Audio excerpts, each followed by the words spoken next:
Fala pessoal, tudo bem com vocês? Bom, nesse vídeo nós iremos falar sobre Aristóteles, com um foco maior sobre quem foi Aristóteles, a metafísica aristotélica e também sobre a ética e a política, que são obras deles. E bom, vai ser isso o foco do nosso vídeo, espero que vocês gostem. Para começar, né, eu vou falar sobre quem foi Aristóteles, vou também falar sobre a diferença de pensamento de Aristóteles para de Platão, que é assim algo muito importante. E bom, vamos começar. Quem foi Aristóteles? Aristóteles, pessoal, foi um dos filósofos mais impactantes da sua época. Ele nasceu na Estagíria, que fica na Macedônia, e viveu de 1384 a 322 a.C. Ele foi aluno e discípulo de Platão na Academia de Atenas. Platão acabou morrendo. E Aristóteles pensava que ele iria ficar no lugar de Platão na academia, só que não foi bem assim. Por Aristóteles não ser ateniense e por ele também ter divergências com o pensamento de Platão, isso não acabou acontecendo. Aí a gente se pergunta, nossa, qual era essa diferença de pensamento? Bom, a seguir eu irei explicar isso. Bom, a diferença entre pensamentos era que, para Platão, o mundo era dividido em dois, que no caso seria o mundo das ideias, que é o mundo perfeito, no qual nós acessamos ele pela nossa razão e pelo nosso intelecto, e é nesse mundo que estaria o conhecimento verdadeiro. E já o mundo sensível é aquele mundo no qual é uma cópia mal feita do mundo das ideias, e é o mundo que a gente acessa ele pelos nossos cinco sentidos.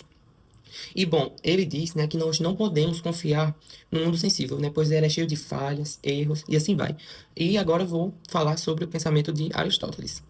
Aristóteles achava, né, que o mundo sensível, o mundo das ideias, era apenas um. Ou seja, nessa própria realidade em que vivemos, nós poderíamos encontrar o conhecimento verdadeiro. Por esses motivos, né, ele acabou fundando a sua própria escola em Atenas, chamada Liceu, que ficou conhecida como escola peripatética. As principais obras são a metafísica, a ética, a política e a lógica. E para finalizar, ele contribuiu quando ele impôs uma nova forma de pensar sobre a ética, a política, a metafísica, entre outros. E bom, basicamente foi isso que eu falei. Esse foi Aristóteles. Agora eu vou falar sobre metafísica. Metafísica para Aristóteles é a busca da essência das coisas, ou seja, o estudo do ser enquanto ser, o que ele denomina como filosofia primeira.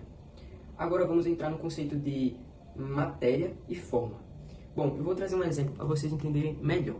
Matéria seria o elemento pela qual as coisas são feitas, ou seja, esse notebook aqui ele é feito de plástico, então a matéria dele é o petróleo, certo? E a forma dele seria o formato dele, um retângulo, tá vendo? Agora vamos para outros conceitos. Agora eu vou falar de outros dois conceitos, que seria o ato e a potência. O ato é a manifestação atual do ser, ou seja, é aquilo que ele é naquele momento. Já a potência é aquilo que ele pode vir a ser. Ou seja, vamos dar um exemplo. Uma semente, no momento que eu pego a semente, o ato é a semente, certo? É aquilo que a semente é. Ela é uma semente, então é o ato. A potência é o que ela pode vir a ser. Ela pode se tornar uma árvore e assim por diante.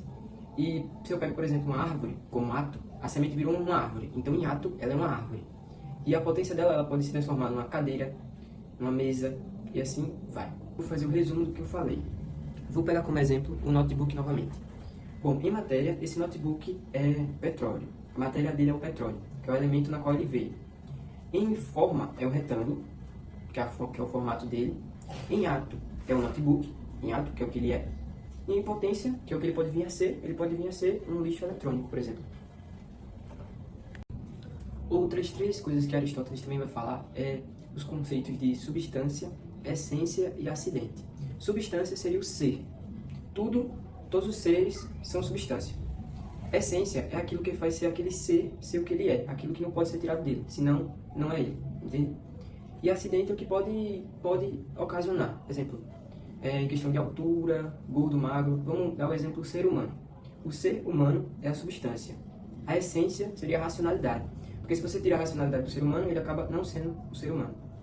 E o acidente é a questão da altura, do que pode variar de seres da mesma espécie, que pode variar de seres da mesma espécie.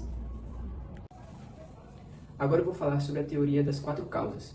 Aristóteles determinou as quatro causas ou quatro princípios que levam os seres ao movimento, ou seja, a passagem da potência para o ato. Além disso, essas quatro causas são as condições necessárias para que as coisas existam.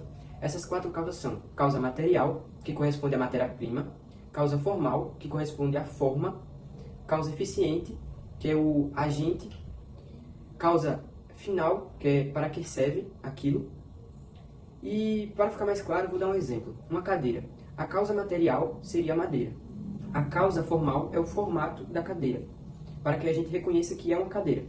A causa eficiente seria o agente que vai fazer essa passagem da matéria para o formato. E a causa final é para que serve, que ela serve para sentar, por exemplo. Bom, pessoal, agora eu irei falar sobre a ética e a política de Aristóteles.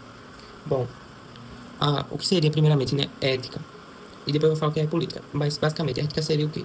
Ética é o estudo do comportamento das ações e das escolhas das pessoas, tá certo?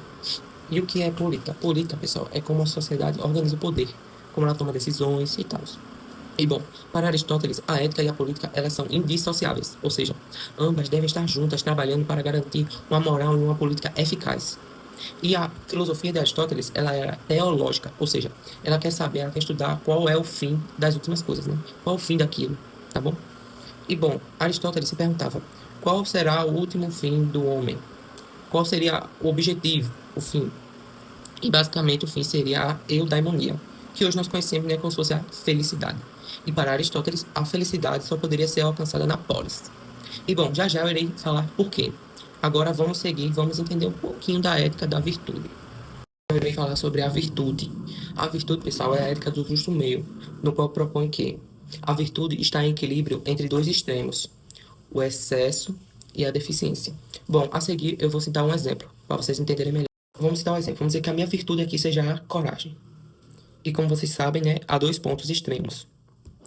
A virtude, que é a coragem que eu estou falando, ela está entre esses dois pontos extremos, que é a deficiência e o excesso. Então, bora lá. Eu tenho umas anotações aqui, eu vou ler para vocês, tá bom? O vício por deficiência. O foco da gente não é a coragem. A deficiência disso seria o que, pessoal? A covardia. Que seria basicamente o que, pessoal? Deixar com que o medo nos domine. Isso é a covardia. Aí qual seria o outro ponto extremo? Seria o quê? O vício por excesso. Que seria o quê? A temeridade. Não ter medo de nada. E, tipo, agir de uma forma irracional. Ou seja, a virtude está entre esses dois pontos. Vamos citar um exemplo. Bora lá, pessoal, para o exemplo, né? Vamos lá para o exemplo. Bom, suponha que tem uma criança brincando na rua assim, normal. Aí, de repente, a criança, sem querer, acaba chutando a bola para o meio da rua.